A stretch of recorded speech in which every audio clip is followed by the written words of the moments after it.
But first, we've got 6 days until the election, and the Tea Party has set off yet another storm of controversy, promising to challenge voter registration, even go to the polls and question people they think shouldn't be voting.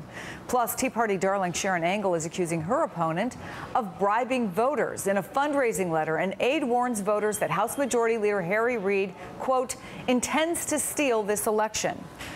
We bring in our company now, Dan Rather and Sam Seder. Dan, for HDNet, you just did a whole thing on voting, but let's start with the whole concept of going to the polls, checking people, making sure. Is there an intimidation factor that could be at work? Well, of course there's an intimidation factor, and that's what it's intended to do. It's intended to suppress the votes, particularly suppress the vote with low income and minority people. That's the intention of it. They're on the other side, they're trying as hard as they can to get those votes out because the Democrats generally know that those are their votes. There's nothing really new about this. This has been going on for all of my lifetime. What's new is the acceleration of the amount of effort that goes into the intimidation and the sophisticated ways it goes into it, and at the same token, the sophisticated ways of getting out the vote. Is it legal, and how much of it can be monitored and stopped?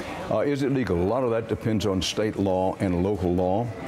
Some of it can be monitored, but not much, and frankly, not a lot of it is going to be stopped. You know, one of the things that we've been talking about over the last couple of days, Sam, is that there has been some movement in a key voting bloc for the Democrat, which is the Latino vote. Obviously, particularly in a place like Nevada, where that race could go either way. They've gone from about 40% of voters being very enthusiastic to 60% being very enthusiastic. There have been some ads run by Sharon Angle that some of the Get Out the Vote groups among Latinos have felt could help Harry Reid. In specific races, is, as Dan rightly pointed out, nothing new, although some of the methodology and some of the money may be new. Could this be a deal breaker in some of these races? I mean, I think possibly. You know, we've seen this. Dan's absolutely right. I mean, this is this type of voter suppression by Republicans, frankly, and it's not just a question of the Tea Party. This is what was at the heart of the U.S. attorney scandal, the firings of U.S. attorneys across the country, those people who wouldn't bring false prosecutions against this type of voter registration. I mean, we have a handful of instances across the country over the past decade. I mean, literally, maybe a half a dozen people who have actually committed voter fraud. It's simply a way of justifying voter suppression, and I think, you know, there's a big argument that in Ohio in 2004 with Ken Blackwell, the way that he shut down certain polling places in certain districts that were favorable to Democrats, that yes, it can have absolutely have an effect. And Dan, the other question that's hanging out there, and we've seen that the New York City elections commissioner has been removed. It's the whole issue of voting machines, how votes are tallied. This is a big part of what you did last night on HDNet. I spent more than a month, including Thanksgiving in 2000, in Tallahassee, Florida. Who doesn't remember the hanging Chad? Could something like that happen again? Well, absolutely. And I think you're going to have a lot of races contested this time.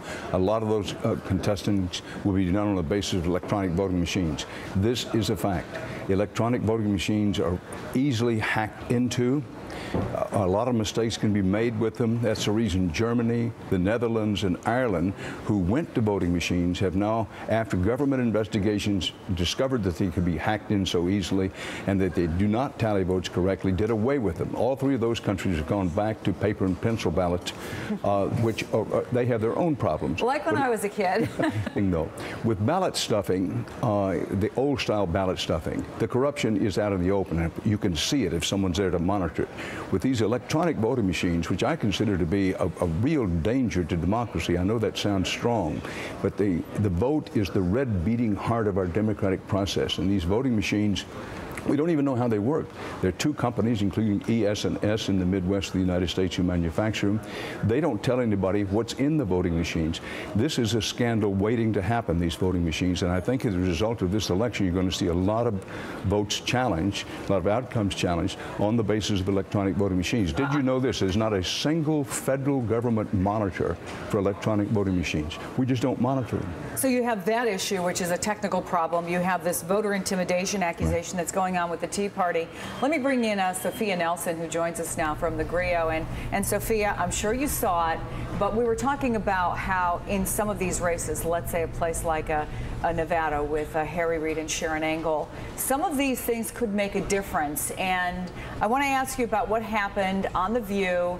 The question was raised about an ad put out by Sharon Angle in which there seemed to be accusations this was kind of a Willie Horton type ad, where it looked like the immigrants coming across the border were dark and threatening. So let me play for you what happened on The View.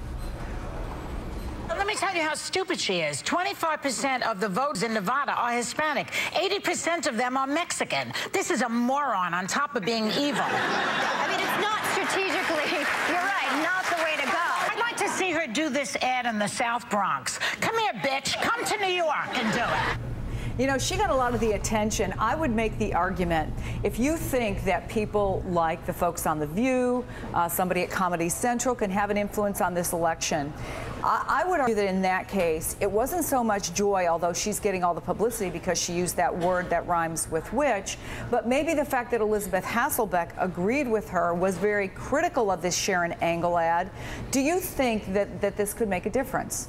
Let me take this from a different take, Chris. I think this is where there's a big disconnect between the Tea Party and how they came about and what their agenda is, and perhaps people like Joy Behar who live in New York in a very different environment. And what I mean by that is this: for someone that's in Nevada or Arizona or California or Texas or other places, the issue of illegal immigration, for example, is a hot button topic, as we all know. And so if you're Sharon Angle and you're running these ads with, as you say, dark people crossing the border in the darkness of night or whatever, well, if you're looking at it from one point of view, that could be considered racist or racial or Willie Horton. Or if you look at it from the other point of view, you could have legitimate people who are Americans saying, well, I don't want illegal immigrants coming into my country.